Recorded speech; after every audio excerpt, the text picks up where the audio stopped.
Janapriya upscale 2 BHK 45 lakhs, 3 BHK 60 lakhs మాత్రమే. సితారా సైనిక్పురి. రాజమౌళి గారు మహేష్ బాబు గారు సినిమా చేస్తున్నారు SSMB.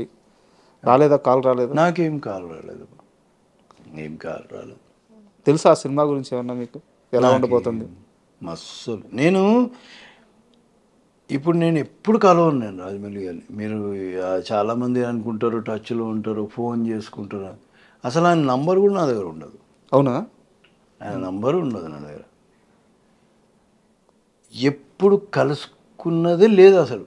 షూటింగ్ ఉంటే నాకు కబురు వస్తుంది, పలానా డేట్లో. నేను ఆ డేట్ పోయినప్పుడు ఆయన ఉంటాడు కాబట్టి ఊరికే అంతే చూసుకుంటాం.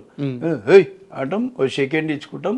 కథ ఏదైనా సీన్ ఉంటే చెప్తారు, లేదంటే ఈ అటు ఇటు పోయినాక మళ్ళీ నా సీన్ వచ్చినప్పుడు అప్పుడు శేఖర్ ఇది సంగతి. లాస్ట్ టైం ఎప్పుడు కలిసారు రాజమౌళి గారిని? ఆర్ఆర్ఆర్ అప్పుడే.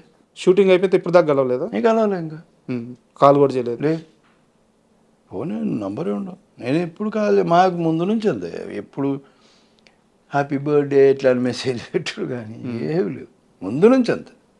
ఇప్పుడే కాదు, అది కొత్త కాదు. అట్లాంటిది ఏం లేదు. మేబీ నా ప్లేస్లో ఉంటే వేరే వాళ్ళు ఏమో తెలియదు మరి ఎట్లుండేటప్పుడు. నాకు అంత ఫ్రీడమ్ ఉంది, అంత ఫ్రీడమ్ ఇచ్చిండ్రు నాకు. త్రిబుల్ ఆర్ ఈ సినిమాతో ఇండస్ట్రీ మొత్తాన్ని, అంటే హీరో జూనియర్ ఎన్టీఆర్ ఇప్పుడు చాలా ఇంటర్వ్యూలో చెప్పారు మీరు. అంటే ఫేవరెట్ చాలామంది ఉన్నారు నాకు యాక్టర్స్. నేను ఎక్కువ తారక్తోని నేను అంటే కొద్దిగా క్లోజ్గా మూవ్ అవ్వగలను వేరే హీరోల కంటే. రాజమౌళి గారు బాహుబలి అంత పెద్ద హిట్ తర్వాత ఒక కాలేజీకి వెళ్ళారు.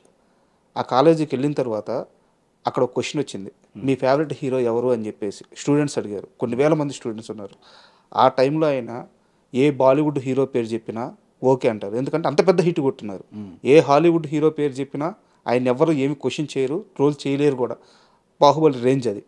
కానీ అంత పెద్ద సక్సెస్ కొట్టిన తర్వాత కూడా అదే వేదిక మీద మీ ఫేవరెట్ హీరో ఎవరంటే తారక్, ఎన్టీఆర్ఏ నా ఫేవరెట్ హీరో అని చెప్పారనమాట.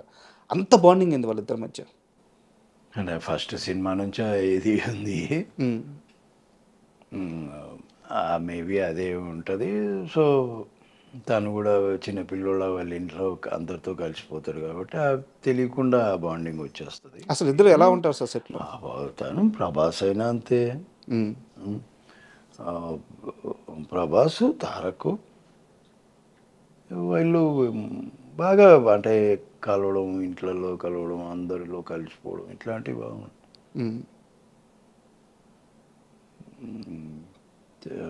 తారక ఇంకా అదే వీళ్ళు కూడా చిన్న పిల్లోళ్ళే అన్నట్టే చూసిండు స్టూడెంట్ నెంబర్ 1 నుంచి. మేబీ అది ఉంటుంది. అండ్ ఇప్పుడు మీరు చేస్తున్న ప్రాజెక్ట్ సెన్సెస్?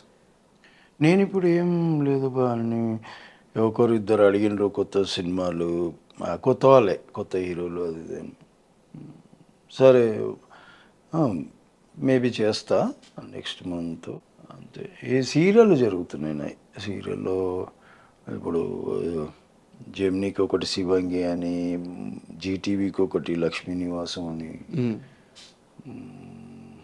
మరి రంగుల రాటం ఈటీవీకి మల్లెమాల వాళ్ళది. ఇవి చేస్తున్నా. ఏమైనా అడపదడప సినిమాలు వస్తే అవి చేస్తున్నా. పెద్ద సినిమాలు అయితే ఏం లేవు. ఓకే. ఈ చిన్న వాళ్ళు వస్తే వాళ్ళు ఒక 4 రోజులు అడుగుతారు, చేస్తా. మళ్ళీ ఎప్పుడన్నా 2 రోజులు అడుగుతారు, అట్లా. రాజమౌళి గారితో అంటే మీకు ఒక ట్రావెలింగ్ ఉంది. సో దానివల్ల మీరు ఆయనకి నచ్చారు, ఆయన మీకు నచ్చారు. యాక్టింగ్ పరంగా మీకు ఒక అండర్స్టాండింగ్ ఉంది. సో మీరు ఆయన సినిమాల్లో కనిపిస్తున్నారు, ఓకే.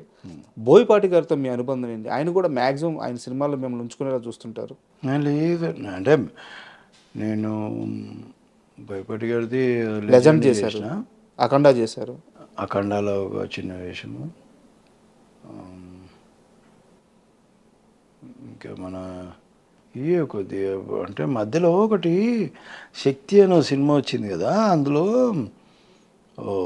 చిన్న వేషం. అంటే చిన్నదంటే నేను నా ఫేస్ కూడా కరెక్ట్గా అనిపించదు. వస్తున్నాను, చంపేస్తాను, పోతాడు. దమ్ము దమ్ము దమ్ము. అయితే దాంట్లో ఏదో చిన్న అంటే నేను ఇట్లా ఉంది చిన్నది. నేను భయపడిగాడు, నేను చేస్తాను. అప్పుడు వేరే షూటింగ్లో ఉంటే నేను మళ్ళీ వచ్చి నైట్ అంతా చేసి వెళ్ళిన. సో ఏం శేఖర్ అది ఏమనుకోకు ఇట్లా ఇచ్చినాను మీరు ఉన్నారు కదా సార్ అందుకే వచ్చేసినాను అట్లా లెజెండ్లో పిలిచిండ్రు. అట్లా దీంట్లో అంటే మీరు వెళ్ళి ఎవరిని అవకాశాలు అడగరు. బోయపాటి గారు ఎలా గుర్తుపెట్టుకున్నారు మిమ్మల్ని? ఆయన గుర్తుపెట్టుకుంటారు. అది ఆయనకి ఉంది కంపల్సరీ. ఇప్పుడు ఒక సినిమా ఉన్నాయంటే నెక్స్ట్ సినిమా తీసేవాడు పక్కా మైండ్లో ఉంటుంది. ఇప్పుడు నేను అక్కడ 1లో చనిపోయాను కాబట్టి ఓకే, లేదంటే కంపల్సరీ 2లో కూడా ఉండేవారు. అది ఆయనకి ఉంటుంది. నేను సూటబుల్ అయితే పక్కా పెట్టుకుంటాను.